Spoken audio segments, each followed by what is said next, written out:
Boa noite a todos. Sejam bem-vindos a mais um estudo.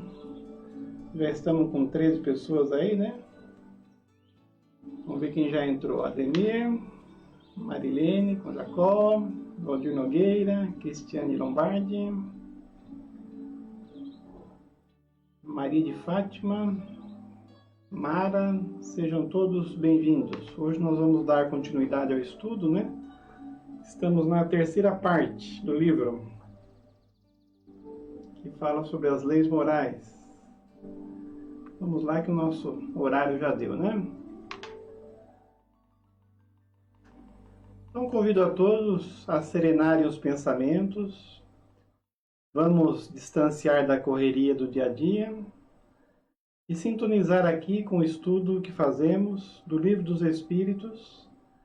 E para tanto que os bons espíritos estejam conosco, nos inspire, protejam todos os lares que estão participando, para que tenhamos um estudo harmonioso, de muita utilidade para todos nós. Então, em nome deles, em nome de Jesus, iniciamos o nosso estudo. Hoje nós estamos num dia especial, né? Deixa eu desligar o som do computador. Porque hoje, há 216 anos atrás, nascia Allan Kardec, o codificador da nossa doutrina. Ele nasceu em Lyon, né, na França, e desencarnou em Paris, 31 de março de 1869, aos 65 anos de idade. Eu estava vendo aqui a sua biografia. Quando ele desencarnou, ele estava divulgando a doutrina a todo vapor, que as obras já estavam feitas, né? E aí ele já contava com 8 milhões de seguidores no mundo, né? Uma coisa bacana sobre o desencarne de Allan Kardec é que ele discutiu muito, né, nos jornais da época. Ele sempre respondia às críticas sérias que eram feitas à doutrina espírita. Quando era uma crítica fútil, sem fundamento nenhum, ele nem respondia. Mas quando eram pessoas realmente inteligentes, né, mesmo sendo de outras religiões, ele respondia.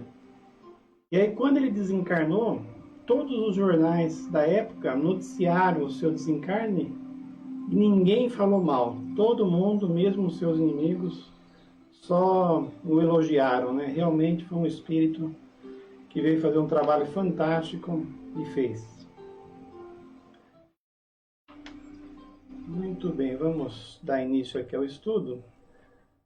Entrou mais alguém? O Claudinei Celestino, seja bem-vindo. O Egídio, Silvio, seja bem-vindo também. Luiz Carlos. O Silvio está lá para a Eliana. Isso, um abraço para a Eliana também. Então nós vamos continuar falando aí sobre o bem e o mal, né? Nós vimos que moral é a regra do bem proceder, né? Então sempre que você procede bem, você tem moral. O livro diz também que se a gente quiser ter um parâmetro, né, para saber se nós estamos certos ou se estamos errados, devemos lembrar das palavras de Jesus, né? Façai aos outros o que quereis que os outros vos fizessem. A Clotilde entrou também, seja bem-vinda. Vamos aí à pergunta 645.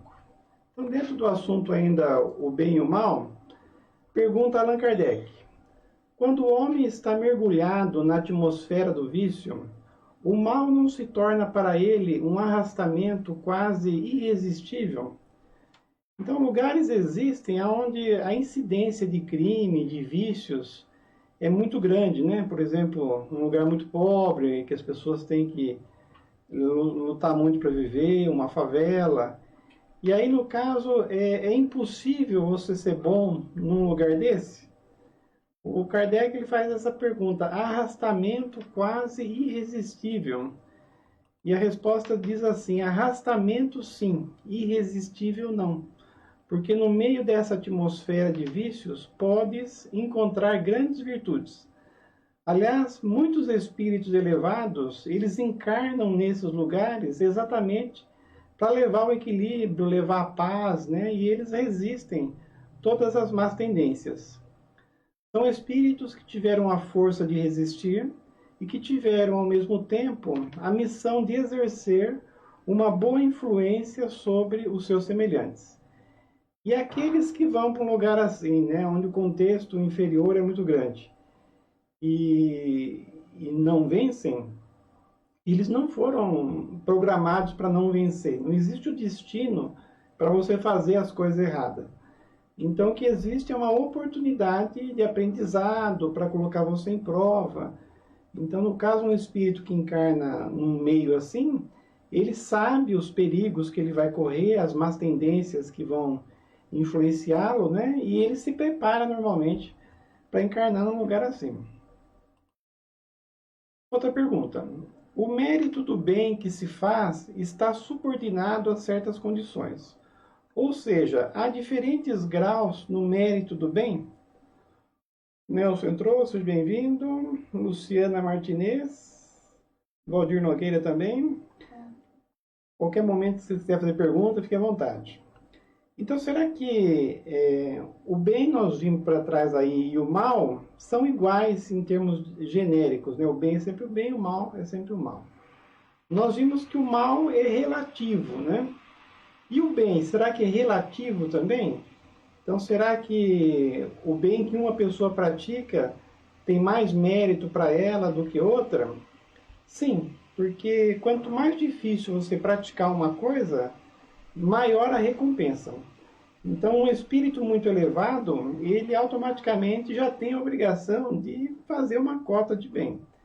Já um espírito mais inferior, que consegue vencer algumas más tendências e praticar o bem, para ele o mérito é bem maior, né?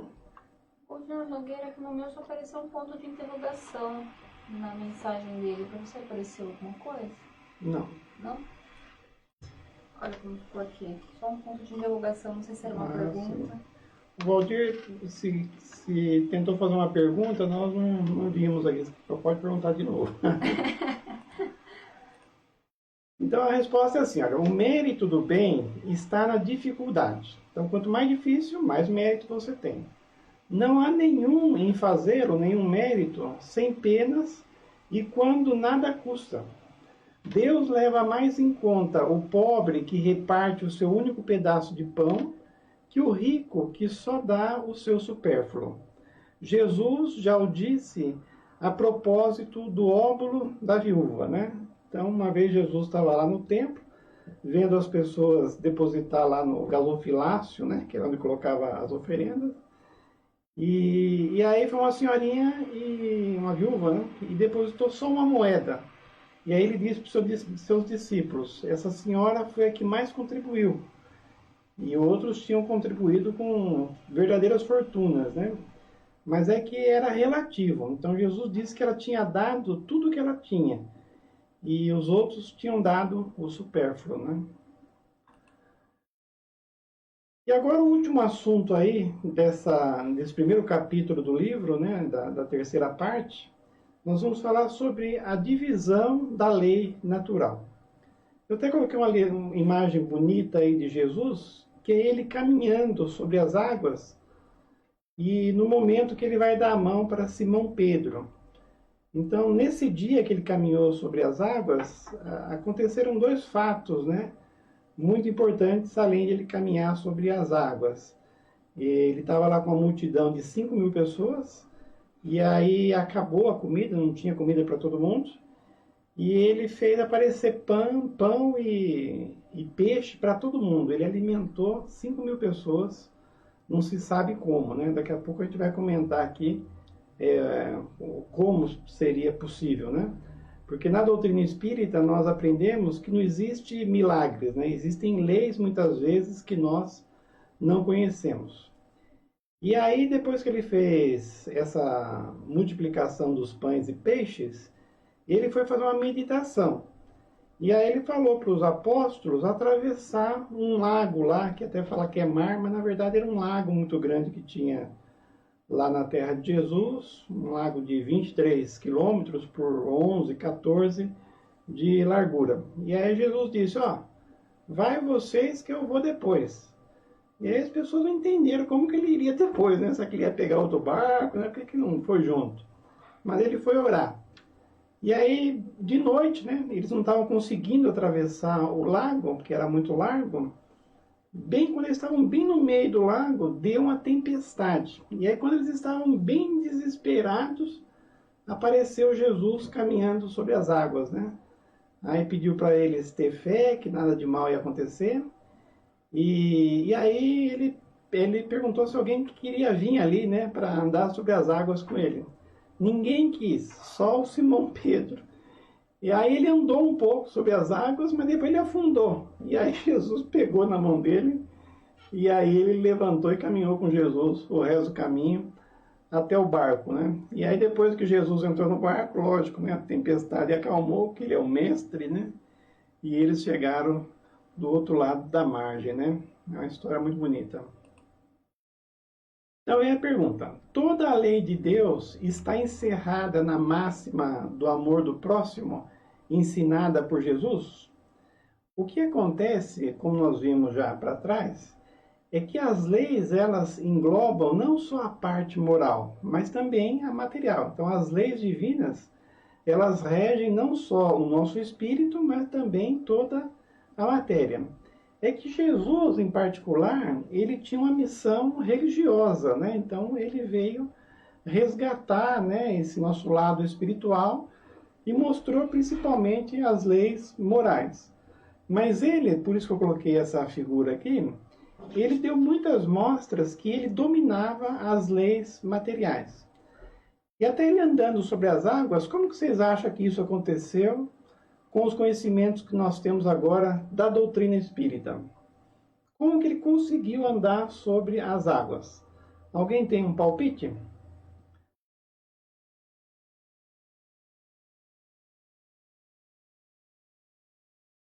Eu tenho dois. Estou esperando aqui o delay, né? Ainda tá fazendo agora a pergunta.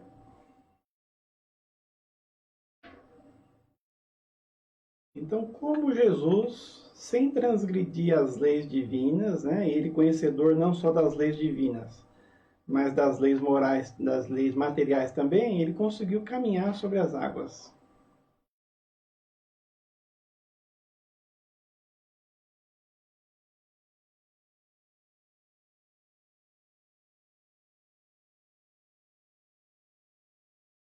Aliás, lembrando de um grande médium que nós tínhamos aqui, não era no Brasil, acho que foi lá nos Estados, na França mesmo, né? Ninguém falou, vai falar eu.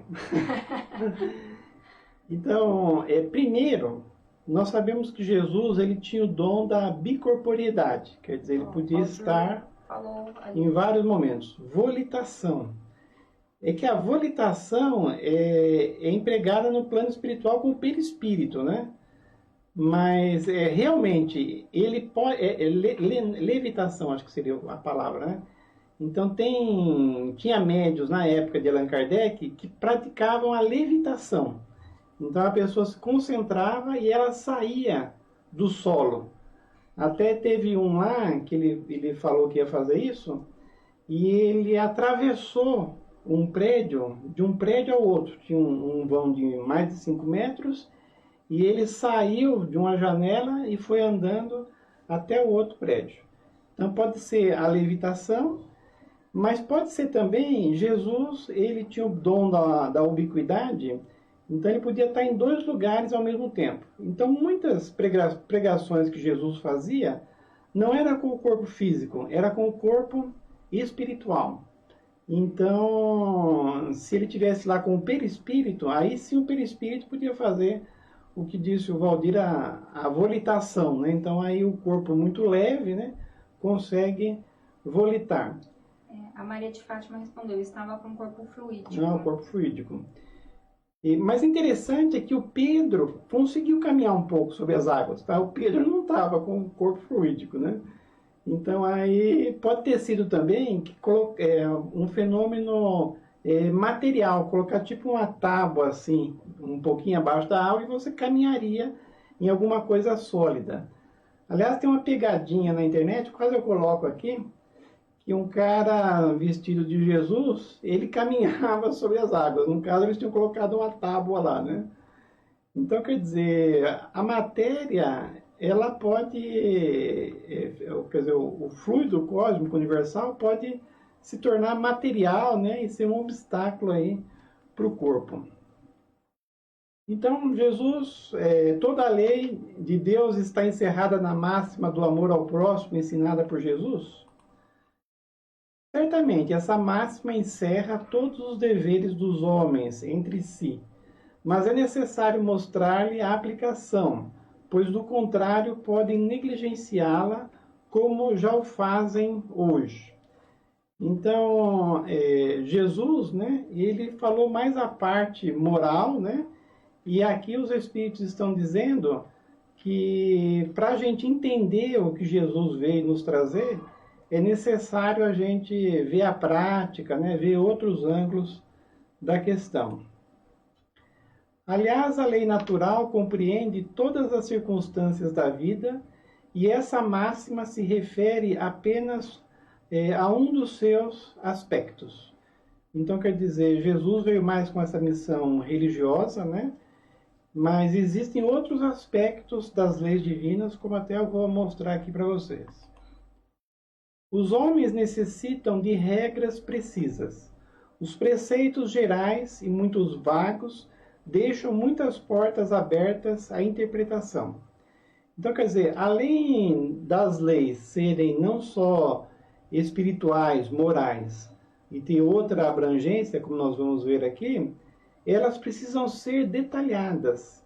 Então, Jesus, falando amai a Deus sobre todas as coisas, né, e ao próximo como a si mesmo, realmente ele sintetizou todas as nossas responsabilidades para com o universo. Mas nós devemos estudar mais as leis divinas, não só nesse âmbito espiritual, mas em outros aspectos também, para termos mais possibilidades de praticar as leis divinas. Nós vamos ver aqui as leis divinas como o Espiritismo colocou, né? O Espiritismo, ele dividiu as leis divinas em 10. Eu acho que tinha que ter tido uma pergunta antes aqui, não sei se pulou, mas tudo bem se ela ficar para frente, né? Então, esse capítulo mesmo que nós estamos estudando do Livro dos Espíritos, a terceira parte do livro, ela fala sobre as leis morais. São 10 leis, né? Então, nós vamos ver lei de adoração, lei de trabalho, lei de reprodução, lei de conservação, lei de destruição, né? Uma lei totalmente material, lei de sociedade, lei do progresso, lei de igualdade, lei de liberdade, lei de justiça, amor e caridade. Essa terceira parte do livro que nós estamos estudando, ela tem 12 capítulos. O primeiro capítulo, que é o que nós estamos vendo aqui agora, é que fala sobre eu coloquei para ler.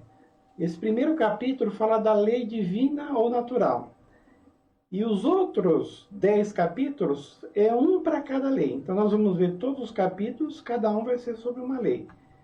E o último capítulo, o 12, fala sobre a perfeição moral. É um capítulo fascinante para fechar esse assunto, leis divinas. Então Jesus, praticamente, ele falou só dessa 10ª lei, que até vai dizer aqui que é a mais importante, né? A lei de justiça, de amor e caridade. Mas nós vamos ver aqui a fundo, né, todas as outras leis. Aqui vem a pergunta que eu achei que tinha pulado, não pulou. Que pensais da divisão da lei natural em 10 partes, compreendendo as leis, né, vai repetir o que eu coloquei, né? Adoração, trabalho, reprodução, conservação, destruição, a sociedade, o progresso, a igualdade, a liberdade e, por fim, a de justiça, amor e caridade. Então, Kardec, ele pergunta para o Espírito de Verdade o que ele acha dessa divisão das leis divinas. Na verdade, ele já tinha feito essa divisão.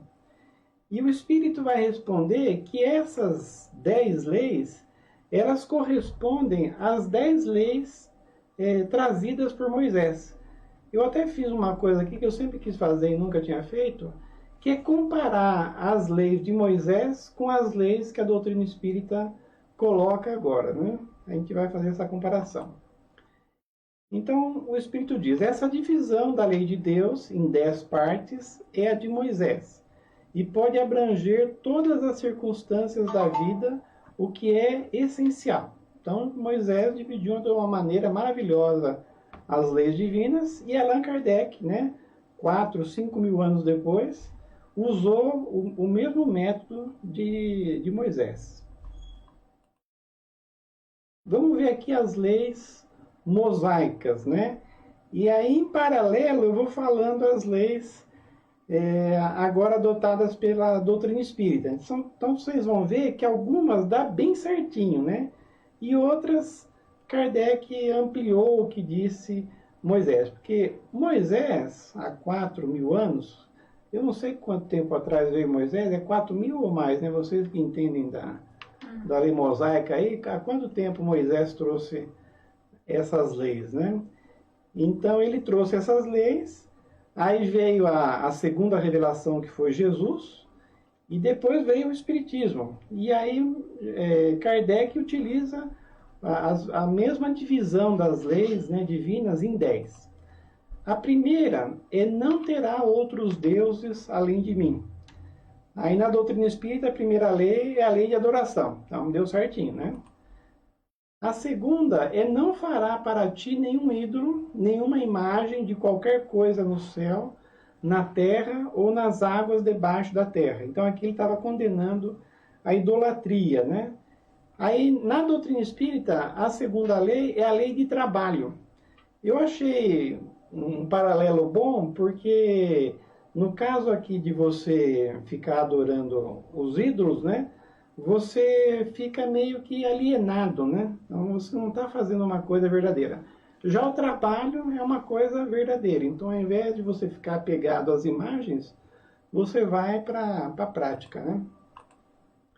Terceiro: não tomarás em vão o nome do Senhor, o teu Deus, pois o Senhor não deixará impune quem tomar o seu nome em vão. Então aí Moisés fala, né, de você não falar o nome de Deus em vão. Na doutrina espírita, a terceira lei é a lei de reprodução, que é uma das leis da natureza, que sem ela ninguém reencarna. A quarta de Moisés seria: lembra-te do dia de sábado, para santificá-lo. Trabalharás 6 dias, e nelas farás todos os teus trabalhos. Mas o 7º dia é o sábado, dedicado ao Senhor, o teu Deus. Então, na doutrina espírita, seria o da lei de conservação. Aí já tem a ver, né? Então, você tem que trabalhar, mas ao mesmo tempo você tem que descansar. Então, se vê que os espíritos fizeram paralelo aí com a mesma lei de Moisés. A quinta: honra teu pai e tua mãe, a fim de que tenhas vida longa na terra, que o Senhor, o teu Deus, te dá. Já aqui, para a doutrina espírita, a quinta lei ficou a lei de destruição, né? Não vi paralelo nenhum aí, mas pode dizer que se você não honrar o seu pai e sua mãe, você está morto, né? Então, poderia... A Vitri falou aí agora quando que é Moisés. 3.500 anos, obrigado. Ela pesquisou no Google. 1.500 a 1.500 antes de Jesus. Perfeito, obrigado, Pri. A Pri está presente? Você não está trabalhando hoje, Pri? Hoje ela está no dia de descanso. De folga. Sexto, não matarás, né? Aí, na doutrina espírita, seria a lei de sociedade. Tem a ver também, né? Então, você tem que aprender em viver em sociedade. Você não pode sair aí por aí matando todo mundo, né? Só que vocês veem, né? Moisés simplesmente falou: não matarás. Quando a gente estudar a lei de sociedade, vai desenvolver muito mais o assunto do que simplesmente isso. Sétimo: não adulterarás. Aí a doutrina fala sobre a lei do progresso, né? E realmente, por exemplo, o casamento, nós vamos ver quando estudarmos essa lei, é um progresso muito grande, né? Então, o dia que você não adulterar, você vai estar cumprindo a lei do progresso. Oitavo: não furtarás. Na doutrina espírita é a lei de igualdade, né? Então aí a doutrina vem desenvolver esse assunto, né, que você não pode roubar ninguém, falando que nós somos iguais. Uma lei muito bonita também. Fala dos direitos, né, que nós não devemos ter preconceitos. Fantástico. 9. Não darás falso testemunho contra o teu próximo. Então, na doutrina espírita, nós vamos estudar a lei de liberdade dentro desse assunto aqui, mas com bastante mais desenvolvimento. E a 10ª lei, muito perfeita com a doutrina espírita hoje. Então, Moisés disse: não cobiçarás a casa do teu próximo, não cobiçarás a mulher do teu próximo, nem seus servos ou servas, nem seu boi ou jumento, nem coisa alguma que lhe pertença. Então, quer dizer, aqui fala até sobre escravidão, né? E na doutrina espírita, a 10ª lei é a lei de amor, justiça e caridade, que é a que foi mais trazida por Jesus, né? Então o Espírito diz, olha, então Kardec tinha perguntado, posso seguir as 10 leis como fez Moisés? Pode segui-las, sem que ela tenha, entretanto, nada de absoluto, como não tem os demais sistemas de classificação, que dependem sempre do ponto de vista sobre o qual se considera um assunto. Então, os espíritos, eles, o tempo todo, na codificação kardeciana, eles diziam que o mais importante era o fundo e não a forma. Então, ao invés de você ficar apegado a 10 leis, né, que tem que ser praticada daquela ou daquela maneira, você tem que simplesmente estudar as leis divinas, né, e praticá-las conforme o seu entendimento. O James entrou também. Boa noite para a Thelma também que está lá junto. Embora em celulares diferentes, né? A última lei, né, como nós já falamos bastante, é a mais importante. É por ela que o homem pode avançar mais na vida espiritual, porque ela resume todas as outras. Então, de todas as leis que nós devemos observar no universo, a mais importante é essa de justiça, amor e caridade. Porque é a lei que regula as relações humanas, e se você não tratar bem as outras pessoas, existe uma outra lei também, que é a lei de causa e efeito, né? Você vai sofrer as consequências do mau uso que você está fazendo do seu livre-arbítrio. Então você tem que fazer aos outros o que quereria que os outros te fizessem. Eu achei que nós não íamos entrar aqui em lei de adoração, mas nós vamos ter que entrar, porque passou só 27 minutos, né? Então, nós vimos então o primeiro capítulo dessa terceira parte, que trata sobre a lei divina, né, ou natural, e agora nós vamos entrar propriamente nas leis, né? A primeira vai ser a lei de adoração. E no começo vamos falar sobre finalidade da adoração. Em que consiste a adoração? Alguém arrisca aí? O que seria adorar a Deus, né? A resposta, se eu não me engano, é na elevação do pensamento a Deus, né? As outras perguntas eu tinha visto, essa aqui não, né? Então agora vai ser de improviso. É a elevação do pensamento a Deus. Eu já li tanto esse livro que eu sei de cor. Então, é a elevação do pensamento a Deus. Pela adoração, o homem aproxima dele a sua alma. Então, todos nós fomos criados por Deus. E quando você eleva o pensamento a Deus e absorve as suas respostas e segue as leis divinas, você está praticando essa lei de adoração. Muitas pessoas fazem preces, né, mas é só de boca. E depois não dão mostras, né, de que absorveram as leis de Deus na prática. Então, o verdadeiro religioso é aquele que não só ora a Deus, mas que escuta, né, as influências positivas do Criador e faz as suas leis. A adoração é o resultado de um sentimento inato ou produto de um ensinamento. Se fosse produto de um ensinamento, Quem não nascesse num meio religioso não teria acesso às leis divinas. E, na verdade, esse conhecimento da existência de Deus diz que é uma das características do reino hominal. Então, o princípio inteligente, ele começa o seu desenvolvimento no reino mineral, depois vai para o reino vegetal, depois vai para o reino animal e depois chega no reino hominal. Diz que até o reino animal você não tem consciência da existência de Deus. Mas quando você ingressa na primeira existência do reino nominal, intimamente você sabe que você foi criado por Deus. Então, não é fruto de uma educação, né? É uma coisa inata. Sentimento inato, como o da divindade. A consistência de sua fraqueza leva o homem a se curvar diante daquele que o pode proteger. E tanto é que é uma coisa inata, é que se você for estudar a humanidade, né, antropologicamente, desde 100 mil anos atrás, todo povo tem um lado religioso. Então, a maneira que as pessoas acreditam na existência de Deus varia conforme os seus conhecimentos. Mas é uma coisa para todo mundo. Então, todo mundo acredita em Deus. Até a pergunta que vem exatamente o que eu falei, né? Houve povos desprovidos de todo sentimento de adoração? Já vamos ler a resposta. Não, porque jamais houve povos ateus. Todos compreendem que há acima deles um ser supremo. Mas aí vocês podem dizer, mas tem pessoa que fala que é ateu, né? Mesmo hoje, né? Mas ela só fala. Então a pessoa fala que é ateu, que ela não acredita em Deus, mas quando chega a hora da morte, por exemplo, ela fala, meu Deus, me ajude. Então, quer dizer, é só da boca para fora.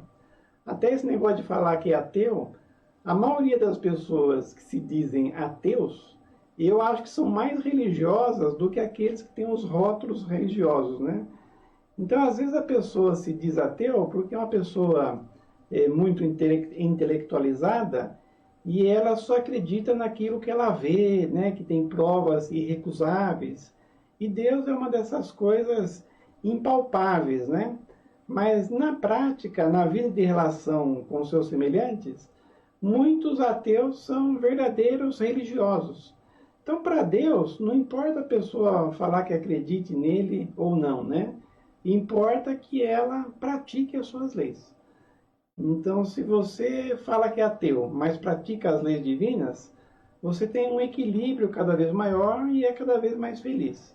Já as pessoas que se dizem muito religiosas e até se vangloriam dessa religiosidade, mas no fundo ainda são muito egoístas, muito orgulhosas e fazem as coisas erradas e não tratam os outros bem, ela tem uma vida desequilibrada e é muito infeliz.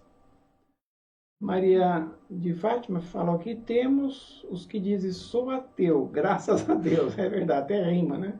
Esses são os poetas da religião, né?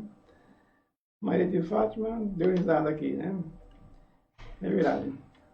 Eu conheci um senhor, né, que falava o tempo todo que era ateu, até já desencarnou, mas era uma pessoa boa. Tanto é que quando ele desencarnou, eu fui lá no enterro dele, muita gente, e ninguém falou mal. E até normalmente em enterro, você tem aquele grupinho fazendo piada, isso, aquilo, mas o homem era de uma moral tão grande que eu não vi nenhuma turminha fazendo piadinha da vida dele, né? E ele se dizia ateu. Ele até veio de uma família protestante, mas aí ele, como eu disse, era uma pessoa muito intelectualizada e ele achava que Deus não existia. Eu até já era espírita quando eu o conheci, eu não consegui mudar a ideia dele, mas nem queria, porque era uma pessoa boa, né? Então eu me achava com menos moral do que ele.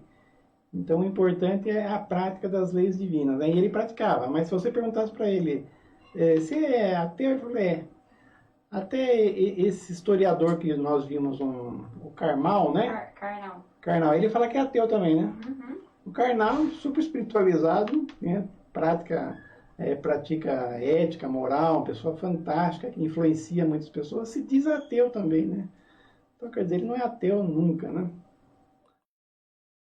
Pode-se considerar a adoração como tendo sua fonte na lei natural? Sim, é uma coisa natural. Como eu disse, o fato da gente ter sido criado por Deus, naturalmente nos dá essa marca, né? Então, assim como um pintor, né, quando faz uma obra de arte, ele deixa impresso lá a sua marca, né, e todo mundo sabe que ele é que fez aquela obra de arte, nós somos a obra de arte de Deus. Então, intimamente, nós sabemos que Deus existe. Ela faz parte da lei natural, porque é o resultado de um sentimento inato no homem. Por isso a encontramos em todos os povos, embora sob formas diferentes. Aliás, tem duas coisas que é inato no homem, né? Ele saber da existência de Deus e ele saber que a vida continua também. Então, por mais que nem todas as religiões coloquem claramente, né, que a vida continua, que existe o intercâmbio entre o mundo espiritual e o mundo material, mas intimamente todo mundo sabe. Eu até conheci um outro senhor também. É bom quando você passou dos 50, que você tem muita história para contar, né? E ele era protestante, né? Então ele achava que... Até perdi o que eu ia falar, deixa eu ler novamente, eu lembro. Ela faz parte da lei natural porque é o resultado de um sentimento inato no homem. Por isso a encontramos entre todos os povos, embora sob formas diferentes. Agora eu lembrei o que o homem falava. Então, na religião dele, ele era protestante, ele aprendeu que lá no mundo espiritual, no céu, seria sem par, que não encontraria ninguém lá. É o que está na Bíblia. Mas aí ele dizia assim para mim, Ivandro, e eu acho isso aí errado. Porque você vive com as pessoas, você desenvolve afeição, e aí você morre e perde a consciência dos amigos que você fez, dos seus familiares. Ele dizia para mim, eu acho que quando você morrer e for para o céu, você vai lembrar de todo mundo. Quer dizer, era a ideia inata dele. Então, embora a religião dele, a cultura dele falasse que não ia encontrar ninguém, intimamente ele sabe que encontraria, porque certamente ele já desencarnou várias vezes, né? E no fundo sabia. Bom, o assunto agora vai rápido, hein, minha gente? Se preparem aí, segurem nas cadeiras. Agora vamos entrar na adoração exterior. Um assunto muito interessante também, né? A adoração necessita de manifestações exteriores. Eu aqui coloquei, por exemplo, a vela, né? Então, você vai fazer uma prece, se acende uma vela. Então, o que é importante na prece? A prece é a elevação de pensamento a Deus, onde você vai se sintonizar com o Criador ou com os seus emissários, né? E o que a vela vai ajudar nisso? A vela é um símbolo de iluminação. Até eu conheço um amigo, ele contou para mim, né? E aí nem pude comentar. Ele falou que ele foi numa casa de uma pessoa, e era espírita esse cara, hein? Fato verídico. Ele falou assim para mim, Wanda, eu fui na casa de um amigo nosso e eu vi ele fazendo um negócio totalmente errado. Ele estava acendendo uma vela. Aí eu pensei, realmente, não precisa acender a vela, né? Ele falou, não é isso. É que a vela você tem que acender no lugar mais alto da casa. Ele estava com a vela no chão. Você tem que colocar a vela em cima da mesa, em cima da geladeira. Não acreditei, né? Então, dois espíritas que usavam a vela para fazer a prece. Então, nós vamos ver aqui que não está errado em você ter alguma coisa exterior para mostrar o seu interior, né? Mas se você tiver só o exterior e não tiver o exterior não adianta nada. Então nós vamos ver nesse assunto aqui que o problema não são as adorações exteriores, mas é você ficar só na exterioridade e não ter a essência, né? A verdadeira adoração é a do coração. Em todas as vossas ações, pensai sempre que o Senhor vos observa. Então, o mais importante para Deus não é os gestos exteriores que você está fazendo, mas sim na prática das suas leis. Aliás, Deus, que nós interpretamos ser uma pessoa, um velhinho que está nos olhando, nos julgando, não é isso. Deus, ele é o Senhor do universo, que fez as leis, né? Leis estabelecidas por todos os tempos. E de duas uma, ou você pratica as leis divinas e automaticamente se equilibra cada vez mais e é cada vez mais feliz, ou você não pratica e vai ter problemas. Então, as leis divinas, elas te atingem não porque alguém está te observando, é uma coisa automática. Então, à medida que você vai progredindo, nas muitas encarnações que você vai tendo, aumenta as suas responsabilidades, aumenta o seu conhecimento, e se você não fizer a sua parte dentro do universo, né, que é a casa do Pai, você vai ter problemas. Mas Deus não está te controlando ali, né? Não, é uma coisa automática. Até quando a gente falar sobre lei de destruição, tem uma pergunta interessante. Kardec fala sobre a fatalidade dentro dessa lei de destruição, né? E aí ele diz que numa guerra, por exemplo, que tem bala para todo lado, tem pessoas que não levam tiro nenhum, tem pessoas que levam um tiro que pega de raspão, né? Entra aqui e sai ali. E tem pessoas que são alvejadas por um projétil num órgão importante e desencarnam. E aí Kardec pergunta para os espíritos superiores se na guerra tem espíritos controlando essas balas. E aí o espírito diz que não, que quem controla essas balas é a própria pessoa. Então cada um tem o seu destino, né, entre aspas, né, cada um segundo as suas obras, e você atrai o que vai lhe acontecer. Então se você tiver que morrer, você morre. Se você não tiver, não morre, né? É lógico que existe também as pessoas que se fazem de loucas, né, e abusam e morrem antes do tempo. Isso também pode levar a algum problema. Mas sempre a vida é conforme o que você fez da sua vida. Então a sua vida é o que você fez dela, é a lei de causa e efeito, e é uma coisa natural. Então, para muitas coisas, existe a intervenção dos espíritos, né?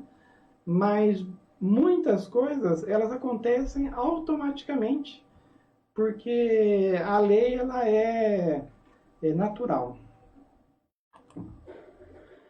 A adoração exterior é útil?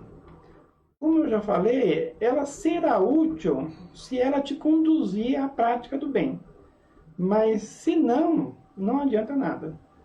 Se você praticar as adorações exteriores, né, e não praticar as leis divinas, não vai adiantar nada, né?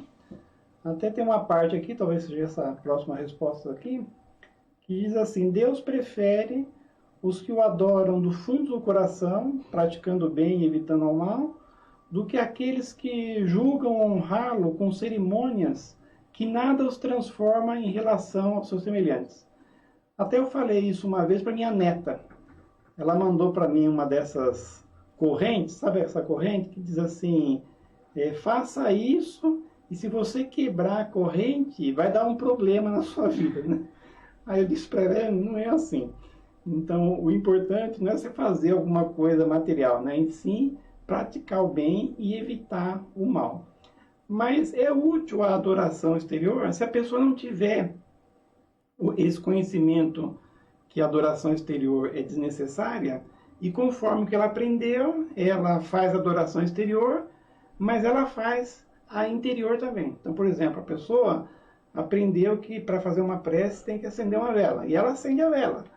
E aí ela eleva o pensamento a Deus, e ela tem boa vontade, né? Então a vela só foi um instrumento material, né? Uma exteriorização do que intimamente a pessoa está fazendo.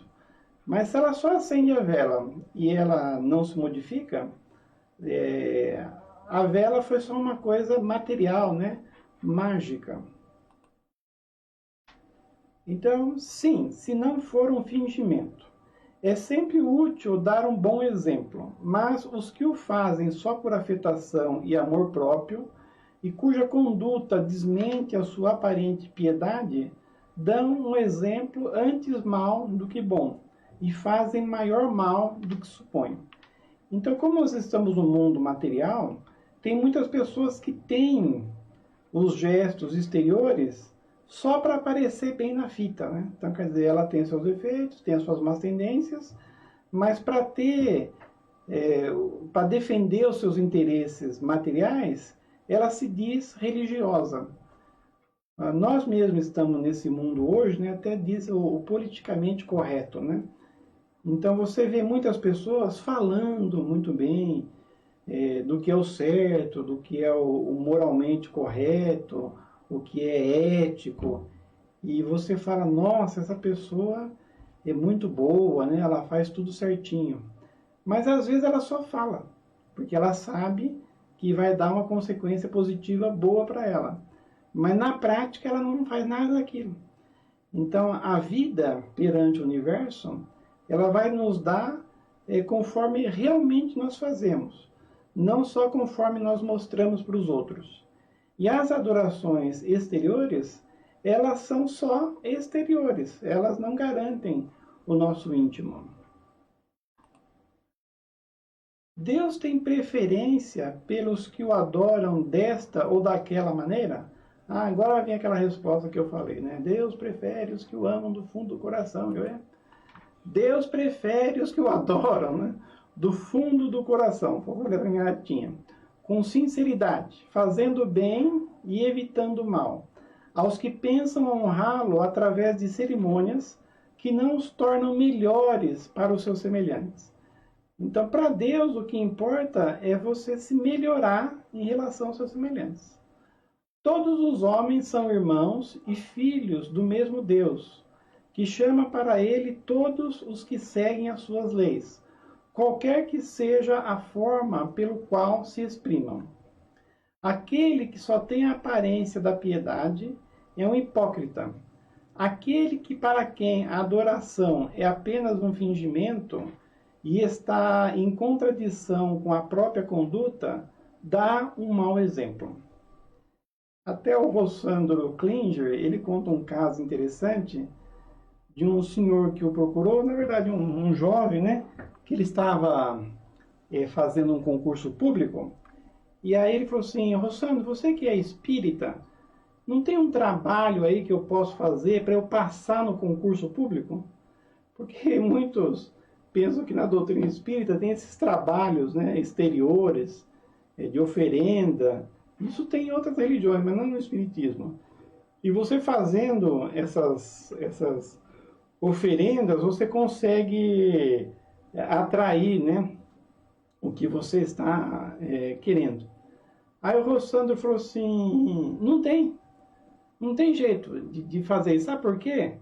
Porque Deus é o mesmo para todo mundo. Então, se você fizer um pedido para Deus, né, só com uma coisa material, se um outro filho dele fizer o mesmo trabalho, quem que Deus vai escolher se os dois fizeram o mesmo trabalho? Então, na verdade, não é Deus que vai escolher quem vai passar na prova, é quem estudar mais. Então, você quer um trabalho para passar no concurso? Estude mais do que todo mundo. E aí, por merecimento, você vai conseguir a vaga. Não porque você fez um trabalho material. Eu, uma vez, no centro espírita, estava lá fazendo um trabalho, até um livro, estava estudando o livro dos espíritos, e veio um senhor lá novo no estudo, né? E aí, no meio, né, do estudo, todo mundo junto ali, ele falou assim para mim, quanto que vocês cobram para fazer um trabalho para matar o meu chefe? Eu falei, como? Ele falou, aqui não tem aquele trabalho de você sacrificar um animal, né? Acender umas velas e aí conseguir tal coisa, né? Eu falei, olha, aqui não tem essa parte exterior e o conselho que eu posso dar para o senhor é que o senhor tem que amar o seu inimigo. O homem levantou na hora e foi embora. Então, Se tiver que fazer um trabalho para dar dinheiro, né, e resolver materialmente o problema, a pessoa faz. Mas você fala para ela que ela tem que lutar contra as suas más tendências e amar o próximo, ela vai embora emburrada. Aquele que se vangloria de adorar o Cristo, mas que é orgulhoso, invejoso e ciumento, que é duro e implacável para com os outros, ou ambicioso de bens mundanos, eu vos declaro que só tem a religião nos lábios e não no coração, por mais exterioridades que façam, né? Deus vê tudo, que tudo vê, dirá, aquele que conhece a verdade é 100 vezes mais culpável do mal que faz do que o selvagem ignorante, e será tratado de maneira consequente no dia do juízo. Se um cego vos derruba ao passar, vós o desculpais. Mas se é um homem que enxerga bem, vós o censurais, e com razão. Ele está dizendo aqui que nos dias de hoje, onde a inteligência já progrediu muito, é inconcebível você amar a Deus só com coisas exteriores. Então, muitas pessoas têm essas religiões exteriores, não porque a cultura ensinou que tem que fazer daquele jeito, porque é o mais cômodo, é o mais fácil. Então, nós estamos com cada vez mais condições de sabermos que todas essas exterioridades, elas são desnecessárias. Jesus mesmo, né, na época em que os judeus lá lavavam as mãos, aquele ritual para comer, né, ele disse assim, o que mata não é o que entra pela boca, e sim o que sai. Então, às vezes a pessoa fazia todo aquele ritual, né, para lavar as mãos, para comer, mas falava mal dos outros, né, fazia fofoca. Nós não fazemos isso, né, nós que somos espíritas. E então não adiantava nada. Então Jesus já falou das exterioridades, né? Não pergunteis, pois, se há uma forma de adoração mais conveniente, porque isso seria perguntar se é mais agradável a Deus ser adorado numa língua do que em outra. Digo-vos ainda uma vez, os cânticos não chegam a ele senão pela porta do coração. Então, como eu disse, Deus, ele automaticamente dá conforme as nossas obras, a nossa boa vontade, né? E não conforme as exterioridades que não chegam a ele, né? Depois aqui era um exemplo de prece. Na próxima eu mostro essa prece aqui, né? De uma prece longa, né? Mas é muito longo, não vai dar para a gente fazer. Então nós paramos aqui nessa pergunta e daqui 14 dias nós voltamos, né? Então agora que a gente entrou aqui nessa terceira parte do livro, nas leis, né? Vamos ver primeiro a lei de adoração, depois a lei do trabalho, né? O assunto fica cada vez mais interessante. Então, convido a todos agora para a gente fazer a nossa prece. Vamos pôr a musiquinha aqui.